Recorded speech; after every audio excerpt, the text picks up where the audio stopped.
कांदिवली पश्चिम येथील पत्रकार, साहित्यिक, गीतकार, सामाजिक कार्यकर्ते भारत कवितके यांना सांस्कृतिक व साहित्य रत्न पुरस्काराने नुकतेच सन्मानित करण्यात आले। रविवार दिनांक 27 जुलै 2025 रोजी सकाळी 11 वाजता जोगेश्वरी पूर्व जुनी अस्मिता शाळा, श्री कृष्णनगर, श्री कृष्ण मंदिर शेजारी, मनपा ट्रॉमा रुग्णालय, बांदेकरवाडी या ठिकाणी भारत कवितके यांना साप्ताहिक आम्ही मुंबईकर यांच्याकडून मान्यवरांच्या हस्ते सांस्कृतिक व साहित्य रत्न पुरस्कार देऊन गौरविण्यात आले। प्रथम सरस्वती पूजन करण्यात आले। स्वागत गीत गाऊन कार्यक्रमाची सुरुवात झाली। प्रमुख पाहुण्यांचा परिचय सत्कार सोहळा पार पडला। यावेळी प्रमुख पाहुणे पाठ्यपुस्तकातील ग्रामीण कवी श्री राम घडे यांनी सांगितले की माझी पहिली कविता साप्ताहिक आम्ही मुंबईकर मध्ये छापून आली तेव्हापासून मी कविता लिहित गेलो। संपादक प्रमोद सूर्यवंशी यांचा मी यामुळे आभारी आहे।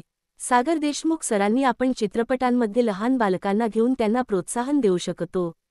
साप्ताहिक आम्ही मुंबईकरच्या उपसंपादिका वसुधा नाईक म्हणाल्या की रमाची पाटी या चित्रपटाचे मी लेखन केले, त्यास 100हून अधिक पुरस्कार मिळाले। शिक्षिका असल्याने मी बालगीतामधून मुलांचे मनोरंजन केले आहे। कोरोना काळात आई वडील गेले अशा मुलांना मदत करते।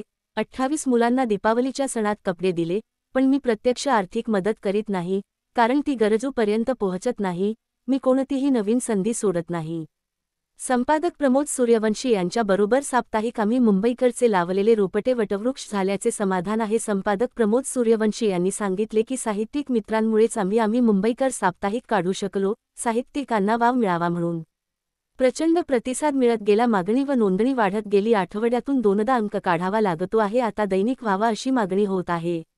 या कार्यक्रमाचे अध्यक्ष ज्येष्ठ साहित्यिक व अभिनेते अजय बिरारी मार्गदर्शन करताना म्हणाले की तुम्ही पुरस्कारापर्यंत पोहोचला म्हणजे तुम्ही तुमची कला आत्मसात केली आहे। कलाकार मला आपलासा वाटतो म्हणून मी त्यांच्यात जातो। व्हॉट्सअप, फेसबुकवर दिलेली दाद खरी असतेच असे नाही। माझ्या साहित्याचा प्रवास थोडा उशीरच चालू झाला। यावेळी रज्जाक शेख यांनी अप्रतिम गजल गाऊन रसिकांची मने जिंकली। काही कवी कवयित्री यांना कविता सादर करण्याचा मोह आवरता आला नाही।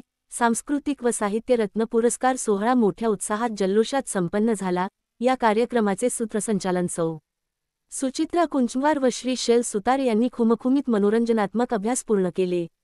शेवटी गौरव पुंडे यांनी आभार मानले। या प्रसंगी भारत कवितके, संजय पाटील, हिंगणकर महाराज, गीतांजली बाली, आशा ब्राह्मणे, किशोरी पाटील, योगिता कोठेकर, योगिता जाधव, संजय डुबल, लक्ष्मण शिवणेकर, मारुती नलावडे, रज्जाक शेख व इतर पुरुष व महिला पुरस्कार्थी उपस्थित होते। सर्वांनी संपादक प्रमोद सूर्यवंशी, उपसंपादक वसुधा नाईक, ग्राफिक्स डिझायनर अंगद दराडे यांचे आभार मानले। Subscribe now and press the bell icon. Never miss an update.